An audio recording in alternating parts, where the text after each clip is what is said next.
I think we're good. Alrighty, joining us now is a 6'5" defensive linesman out of the Brisbane Rhinos that signed recently with the University of Idaho, number 90 for the Vandals. Vandals, yeah, 100%. Malakai Railton-Stewart, not too bad, boys. How we doing? Yeah, we're all pretty good over here. It's just coming out of summer, so we're not getting any snow like it sounds like you're getting over there. I wish I was just coming out of summer.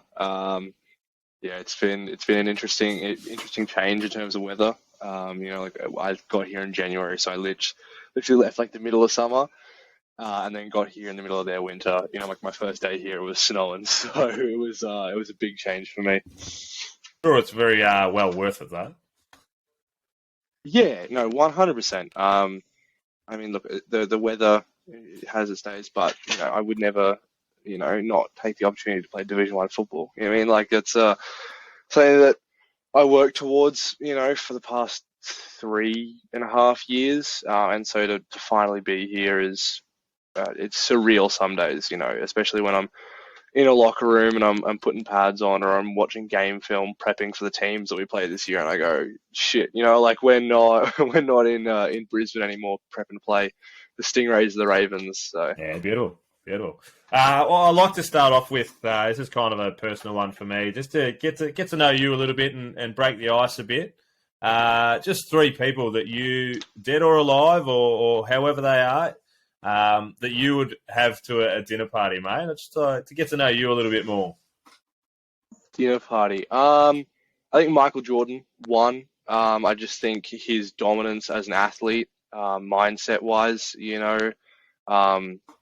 I don't think there's too many people I idolize more in terms of mindset. Like I just think he was such just a chief and a captain on the court of controlling everything and making sure that, like, no matter what, he didn't make excuses. If he had to get it done, he got it done.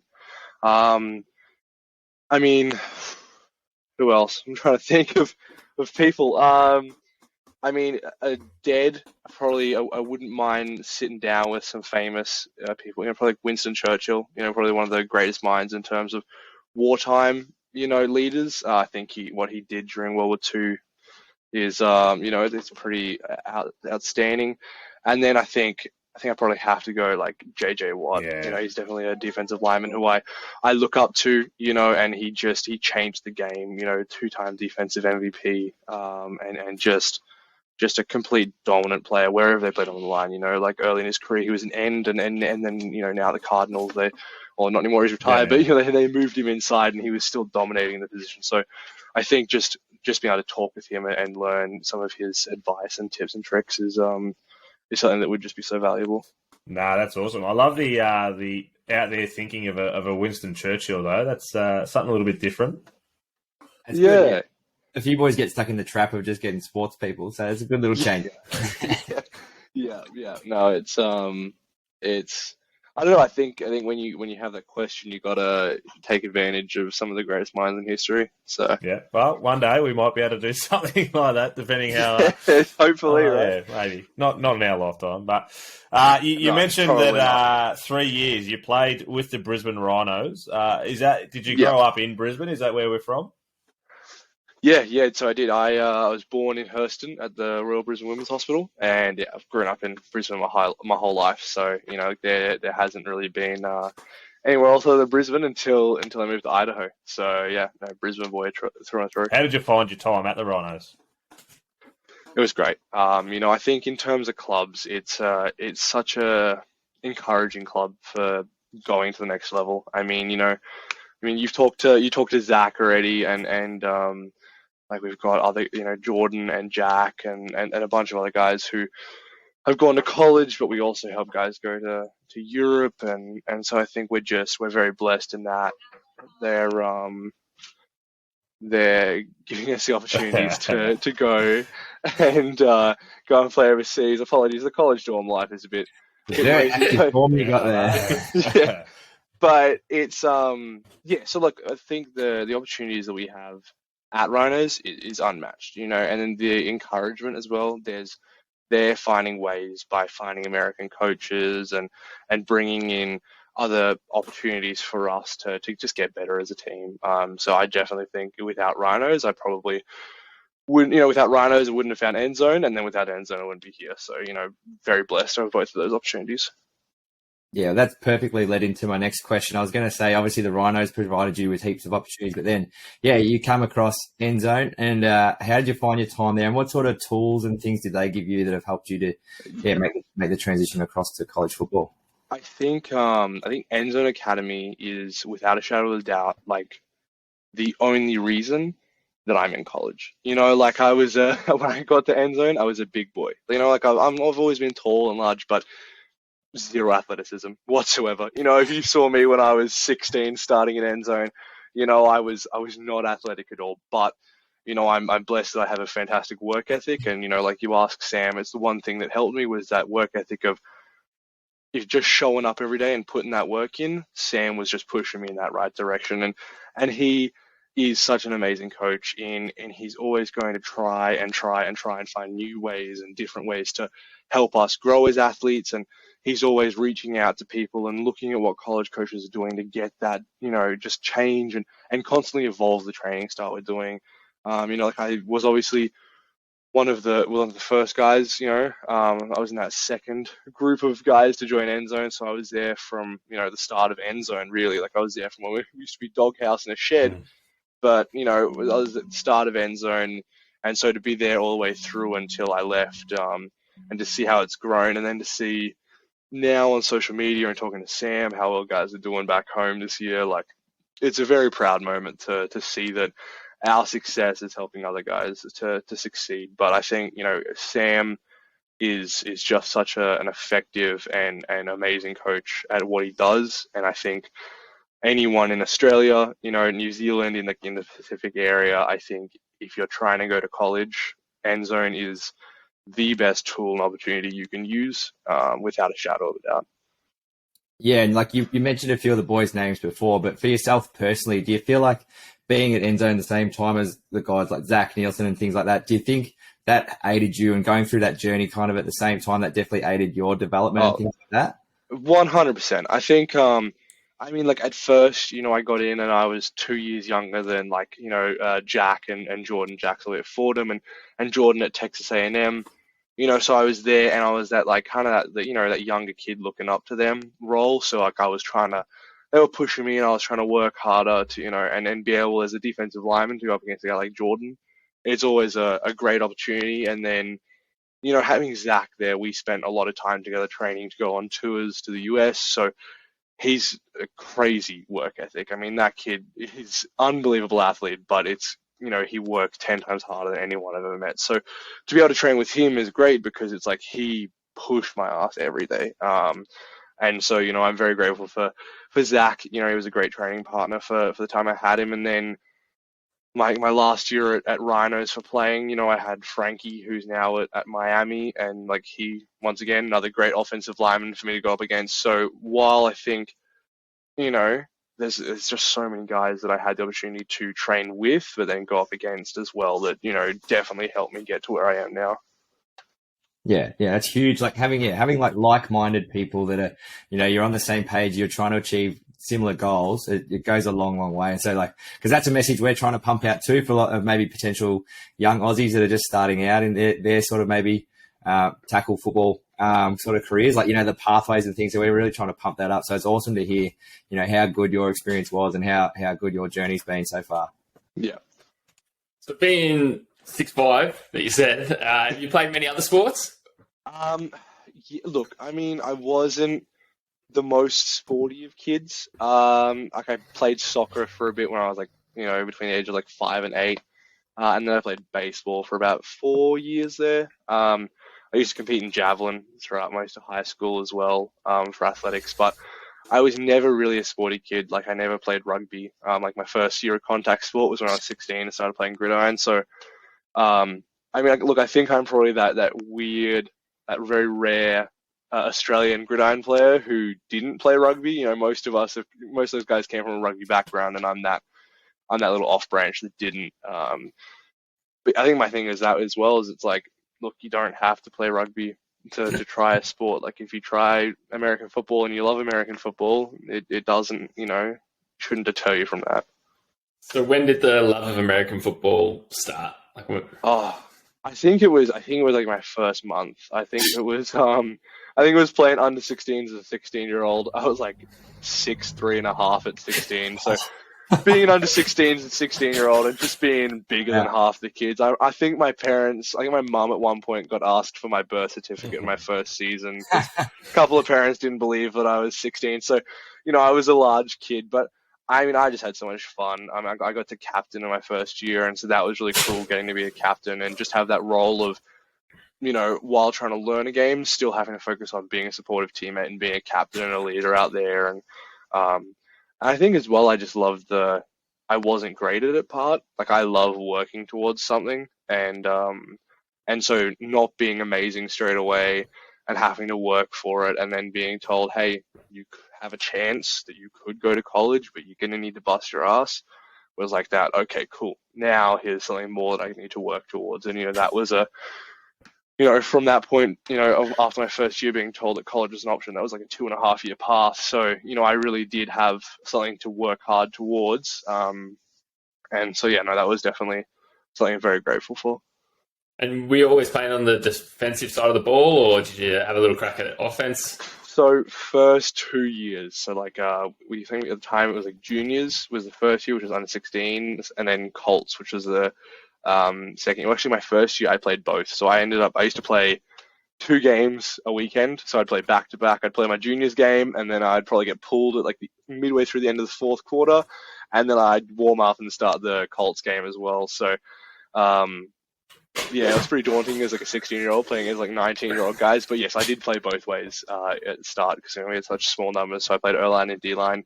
But as I started to put on muscle and lean out a bit, we started to realize that realistically, offensive line probably wasn't my body type. Wasn't going to work. And a lot of coaches saw me more as a defensive lineman. And I had no issue with that. Like I love playing on the D-line, getting to tackle a guy or rip a ball out and make a sack. Like I just love to be destructive on that side of the game and mess up an offense.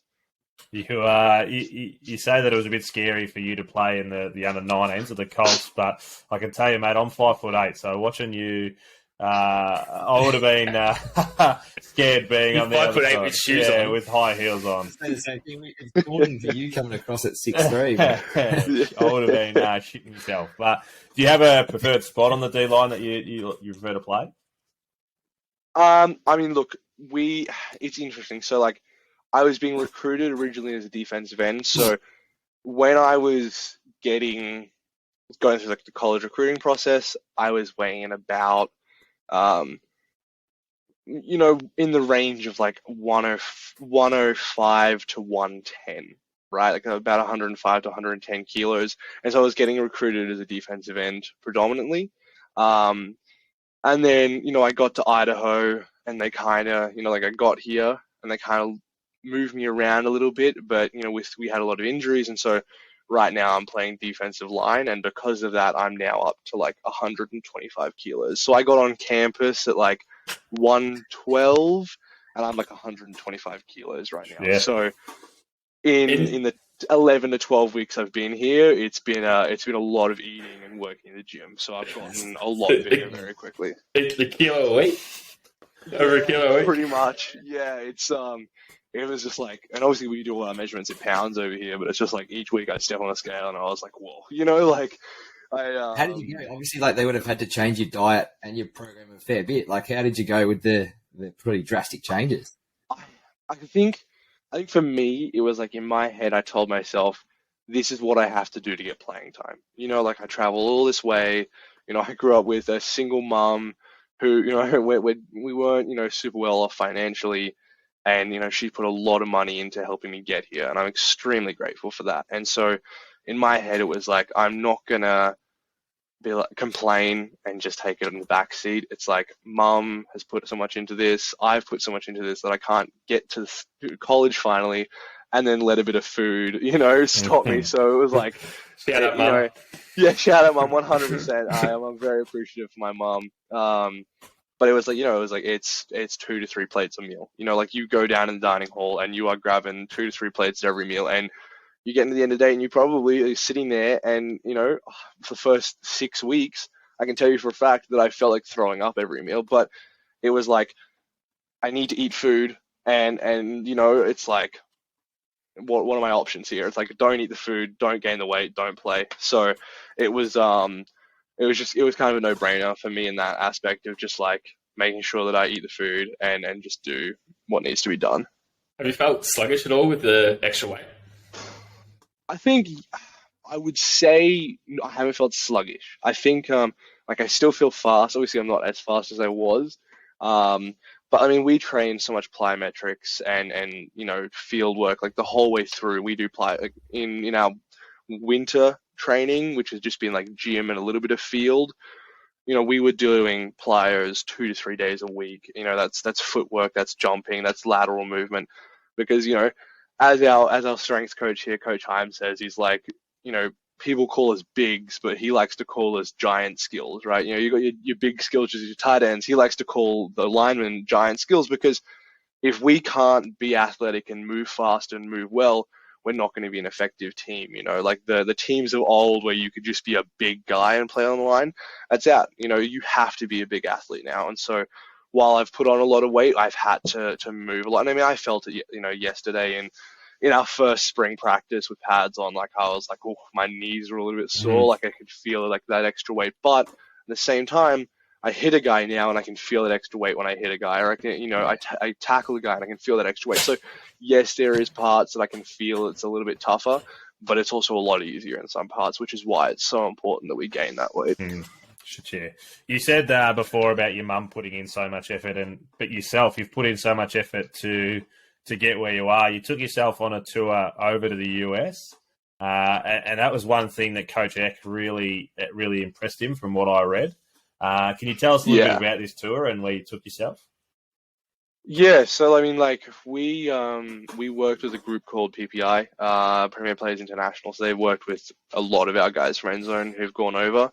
And in 2021, which was my first year, Zach and I went on tour. We did, I think it was about 5 different one-day camps over about a week span.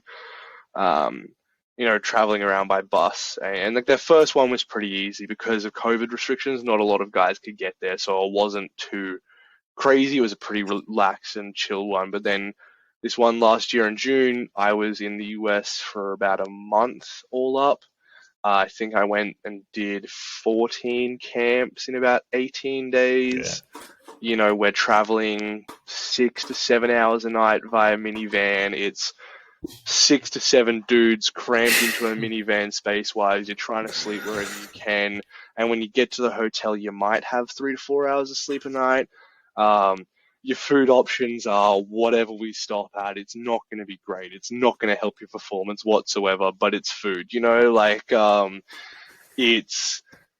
it was pretty intense, I would say it's probably some of the most intense, physically exerting I've done in my life, just like that many summer camps, because at everyone, you're running a 40, you're doing combine drills, then you're doing all of the position specific drills, and then you're finishing with one-on-ones, and it's like the same thing every day. And so it's like you're cramping, you're sore, you're tired, every part of your body hurts, and then you're not being able to recover correctly because you're not sleeping the right amount of hours and you're traveling via bus. And so we did that for 18 days pretty much straight, and then I finished up at Ohio State. And Coach Eck and a couple of other coaches from Idaho reached out to me and they're like, hey, we have a camp. Obviously, we love your film, but we don't, and I mean, fair enough. Australian film, like, coaches don't understand the level of talent. It's different, like they can't look at my film and go, oh, I know that high school, or I know that one of those kids has a D1 offer. So they can't tell if I'm playing, if I'm playing against a high enough level of talent for me to be an offer. So I came out to Moscow and stayed at a hotel by myself and did the camp, and then flew out the next day. And that's something that, through all the signing day stuff, Coach Eck was pretty repetitive in it's something that impressed him a lot was, by myself, I pretty much traveled majority of the South and the East Coast, and then, all the way out to Moscow, Idaho by myself. Shit, yeah. Huge. Yeah, it's a bit of a process. So, like, I think you said in all you would have done about 20 camps. Yeah, pretty much. Like I think I think it's like closer to 15 when you count it all up. But I mean, it's still a ridiculous amount of camps at the end of the day. So, what was it for you about Idaho in particular that obviously you've ended up there? What stood out for you? I think the biggest thing for me was coaches. I think coaches is 100%, especially as an international kid, what you should be looking for in a school. Coach Eck is such an amazing coach. He, it's my roommate Jackson. Coach Another Eck's big boy. such an amazing coach. And throughout the whole process, he was contacting me, and all the coaches were calling me back in Australia and seeing how I was doing, and sending me letters and stuff like that. And I think they just made me feel wanted and like I was at home here. I came out for my official visit, and every coach, made sure they came and said hi to me, and so I think that just the way that the coaches made me feel welcome here. But I think as well, just like when you get here around the team, it feels like a family. There's not a single guy in this team who I don't feel like I can go up to and have a conversation with. Like it's everyone here is a family, and everyone here is working towards that common goal. So I think for me, that was the most important part of picking a school. Yeah, for sure. And like they were actively recruiting you. Did you have anyone else sort of recruiting you as well, and you had to sort of make the decision? Yeah, so like I had a couple. So I like obviously had Idaho and Kent State in Ohio. They're an FBS program, and then I had a fair few other schools who were recruiting me and trying to get me to come to camps. But I think after that Idaho camp and finally meeting the coaches, and I got back to LA, and we were just kind of in the spot of I was like, you know what? I was chatting to Coach Orich, our defensive coordinator, and I was just like, yeah, I think I kind of know where I want to go. Like I'd looked at programs around, and I'd looked at where programs were going, and Coach Eck was a first year head coach, so at the time I had no idea how they were going to do. But I was just like, I like these coaches. They were the first ones to reach out to me, so I kind of had that loyalty of this is the first school that really reached out to me and had some faith in me, and they just didn't stop through the whole process. My D-line coach, Coach Lose, he's got a lot of family who live in Australia, and so I think, with those Polynesian ties from Coach Lose, I feel a little bit at home here with that as well. So, yeah, I think it was kind of a no-brainer at the end of the day for me, to pick Idaho and just kind of get that recruiting process over. So my recruiting process in the year was, over very quickly. We got camps done, I committed, and I was like, cool, that's out of the way now. Yeah, that's awesome. And like it sounds like obviously that's gone a long way to helping with the transition to moving overseas and being away from your family. Yeah. Like if that's helped a lot for you. Definitely. It was like, because I committed so early, it was like I was getting calls from the coaches. We were chatting about, everything. Coach Lose was calling me, pretty much every week. And so having chats, talking about how everything was going. And so I felt like I was, I already knew the coaches pretty well. And so by the time I got out here, it wasn't like getting to know the coaches sort of period. It was like, okay, cool, we're in and just locked in and ready to go. So I think being committed so early on in the process and knowing where I wanted to go just helped it be a very smooth transition process. Yeah. And how have you adjusted to like the college life? Okay, it's taken some adjustment, I've gone from living in a room by myself on a king size bed to sleeping in some bunk beds every night in a single bunk bed. So there's definitely some adjusting factors, and of course the cold weather and just being so close to people, and classes and football and timetable. But of course, with everything you adjust and you get used to it. And so now, we're getting towards the end of the semester. We've got 5 weeks left, I think it is. So we're yeah, look, I wouldn't say I've taken a long time to settle in, but yeah, now I'm definitely very settled in and used to the college life. But of course, it's not just getting used to the college life. I think it's also just kind of getting used to American culture as well. Spending every day in America and with Americans is just like there's stuff that you go, oh, okay, that's different, or just realizing a lot of the cultural differences that are there, and just kind of navigating your way through that. What have been some of the biggest culture shocks for you? I don't think there's a lot of culture shocks for me personally. I just think because we watch so many American movies and TV shows and stuff, we're kind of aware of them. I think it's just I'll say things in the way that people look at me because I've said something that I've said my whole life, and I realize that it's not a word or saying that people say in America, and so them looking at me with a confused look in the face, and it's okay, cool. So that's something that they don't say over here. You know what I mean? So and just. I think as well, I think the schooling wise as well, there's definitely some things that we're learning now in college, and I learned that in high school, but it's I understand, that everywhere in the world is different education wise, but that doing a class and we're are we really learning this in the first year of college, sort of thing. So there's definitely some aspects to that school life that's a little weird. And on the school life, what are you studying? I am a pre-physical therapy major. So the way we'll run it is I am going to basically finish with a physiotherapy degree equivalent in Australia. Will that transfer across if you ever come back home? Yeah, so the way we're setting it up is I'm taking all my classes. We've seen my academic advisors, and we've set it up so that all my classes will be so that I qualify and it's transferable, and then I'll just come back and do some accreditation to prove that I understand the knowledge, and that a tutor didn't do it all for me here. So it's it'll transfer across. It'll just be a matter of doing that as accreditations when I come back. Yeah. And with the football side of things, are you basing your game off anyone? I wouldn't say I'm basing my game off anyone. I think right now, I'm just trying to learn. We have so much. You come from Australia. You get a very basic understanding of football, and I think I probably had a better understanding than some, and not as good understanding as others, only playing the sport for 3 years.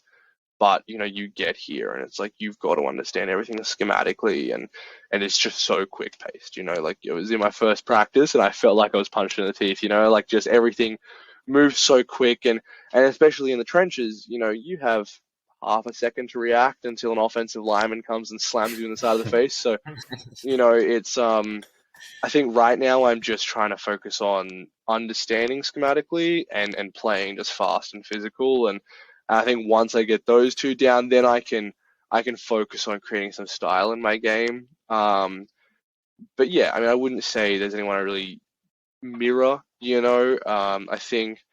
Of course, everyone wants to be like Aaron Donald, right? It's the obvious answer, but I think, of course, I'd love to follow in, after guys like Jesse Williams, Aussies who went to the league. I'll probably never be as big as Jesse. I know Jesse personally, and I've spent a lot of time around him in person, so I'm never going to be as big as him. But yeah, the interior defensive lineman, I've got a history of guys who've gone to the league, so there's always a chance.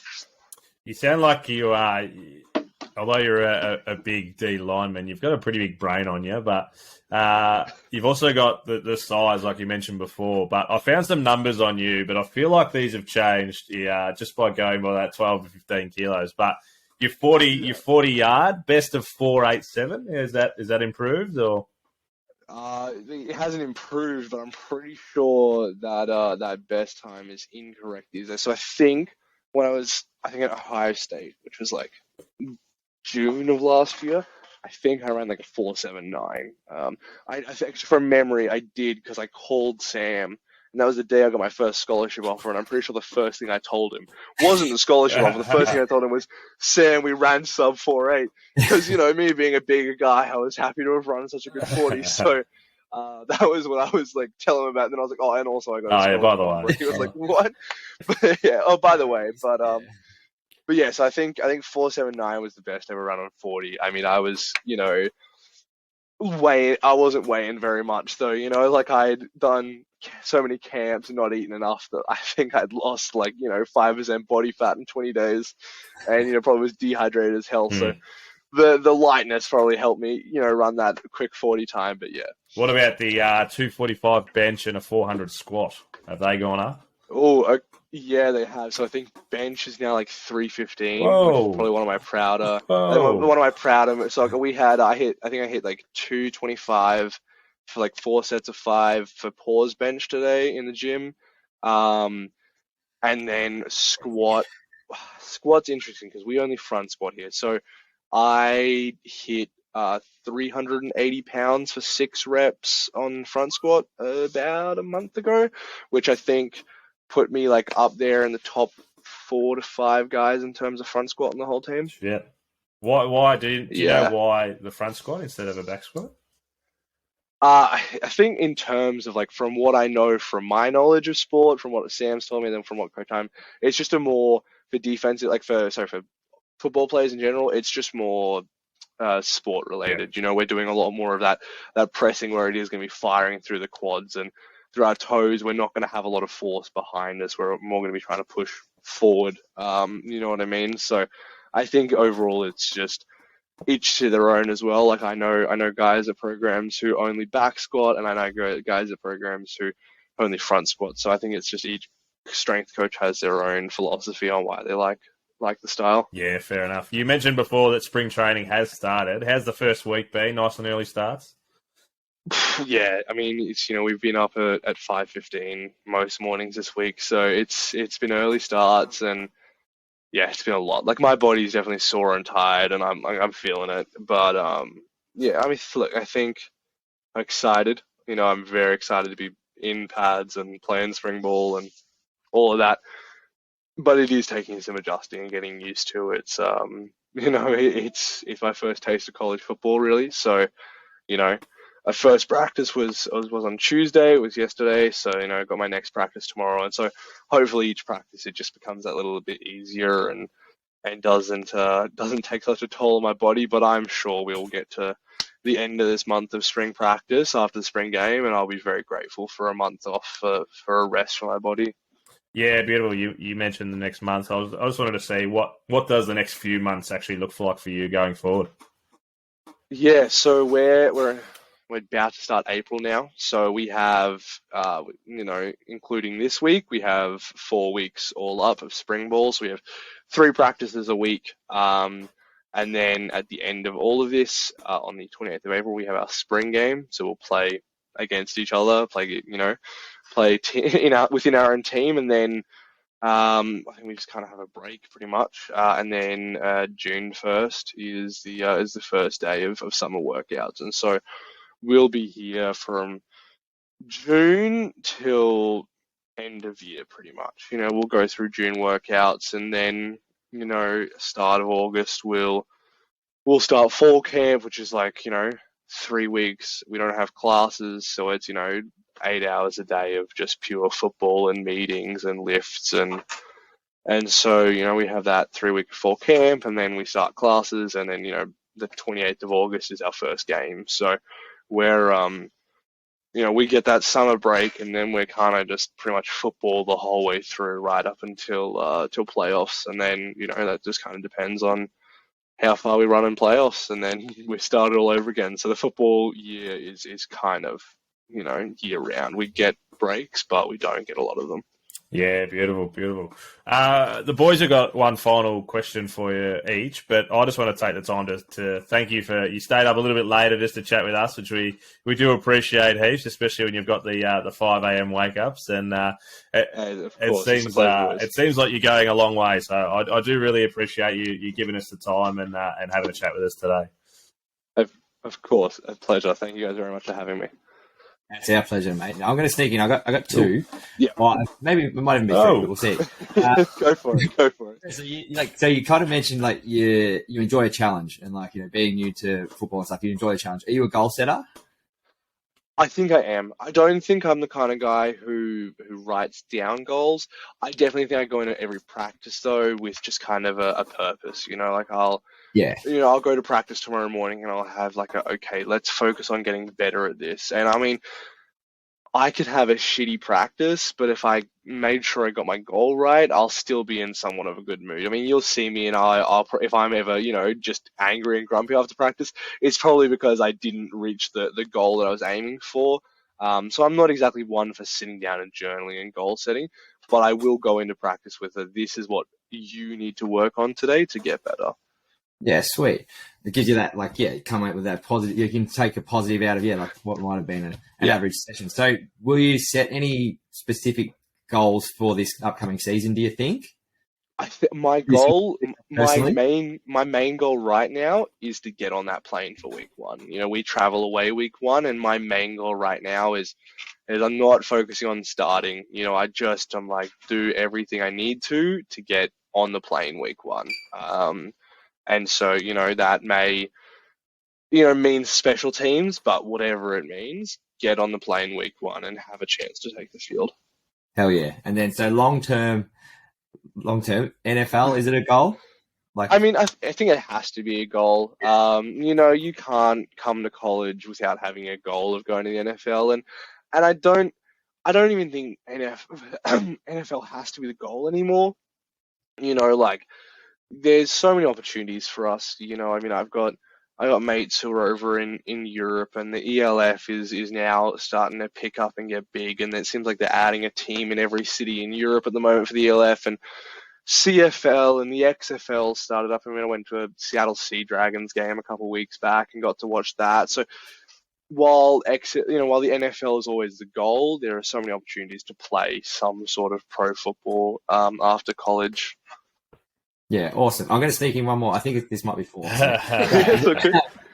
Coming up for this little spring break, anywhere you're looking forward to get away to? Do you get the chance to get away, and you're looking forward to getting away anywhere? Well, so we just had our spring break a week ago, so I went back to Seattle, and then we have our 5 weeks left of semester, and then we go into technically summer break. So I actually get to come home to Australia for about 2 weeks, which I'm awesome. Very grateful for. It's only 2 weeks, which isn't a lot of time, but after not seeing my girlfriend and family for 5 months, it's gonna be nice to come home and enjoy winter again, because apparently I just don't enjoy spending time in the summer anymore. But hey, It's cold. Yeah, exactly. You absolutely, mate. Enjoy it. You absolutely answered my next question. Oh, sorry. But yeah, so my one was obviously we kind of touched on it, with your long-term goals. Coming back to Australia, I'm talking full-time. Is that on the cards at all, or are you? Look, I think realistically, I'd love to, I probably don't want to live in America for the rest of my life. I just love Australia too much. I'm an Australian boy. I love living in Australia. I love the Queensland weather. But I also think as well, something for me personally that I want to do is give back. So I think, no matter where my career goes, I want to end up, whether it's working at Endzone with Sam, whether it's being a coach at Rhinos, no matter where I end up, in my career, I want to be able to take what I got as a chance and opportunity to learn at college, or if I go pro, learn in the pros, take that back and give it to other kids. Because I know, I had some help, but I didn't have a lot. It's like I was my own D-line coach. My last year of playing in Australia, I was a 17-year-old going on 18-year-old who was playing in the men's division, who was coaching D-line for not just himself trying to go to college, but for 6 to 7 other guys who were 5 to 10 years older than him, So that's a tough thing, if we just, right now, the coaching isn't as good as it could be, but I think given the opportunity, I would love to go back and help. And I know Sam, at points in time would love to put on camps where we can go back and, talk to guys, and I would love to go to those camps and give my experience and knowledge and just kind of help kids in answering questions and going down that right path. So I think, for any kids watching or listening, I think feel free to reach out or message my social media. I'm usually pretty good at answering messages, but I'm always going to be one to give out advice and guide people in what to do and what to not do. Because of course I went through that whole recruiting process. I went through trying to get scouts, college coaches and recruiting staff to listen to me and give me a chance. So I've gone through that, and if I can help one kid have an easier process, then that'd be amazing for me. Which is absolutely huge, and It's something to be proud of, like being an Australian export and going over there. And with the growth of the sport in Australia, I think more and more Australians that have gone over will come back and continue to grow the game here. Like the game's already growing hugely as it is, especially over recent years. But with people like you doing what you're doing and then wanting to give back, it's only going to make the sport bigger. Yeah, no, I think it's like the sport, of course, is 100% growing. I mean, I was a little upset to see that the state champs was cancelled. I know that I thought that was a huge opportunity for the sport in general. Not only because Queensland's the best state in gridiron and we were going to destroy everyone else, but I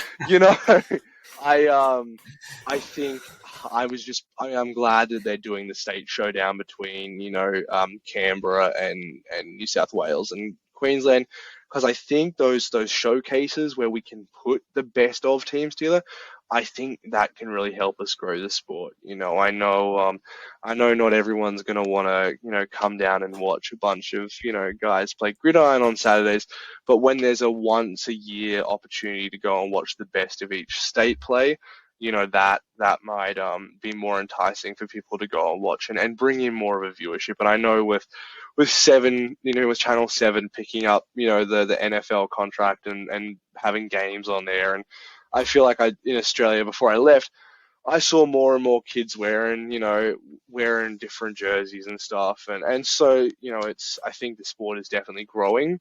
I think it's now just a matter of capitalizing on that and getting more kids to play gridiron, because I think, we have such great athletes. In terms of a nation of 26 million people, we produce some stellar athletes, internationally. And so I think a lot of kids just, while rugby is a dying sport now, like rugby union's dying and rugby league, every kid thinks that they're going to go pro. And I'm not a huge fan of AFL, but I'm sure it's very similar. So I think, that opportunity to go to college and get a scholarship, have your education paid for, and just have an amazing 4 years of getting to play Division 1 football, or even if it's not Division 1, whatever level of football you get to play. I think it's an opportunity that we have now, and I think that there's just, kids who don't know about it yet, and so many more who, are yet to discover that that's an option.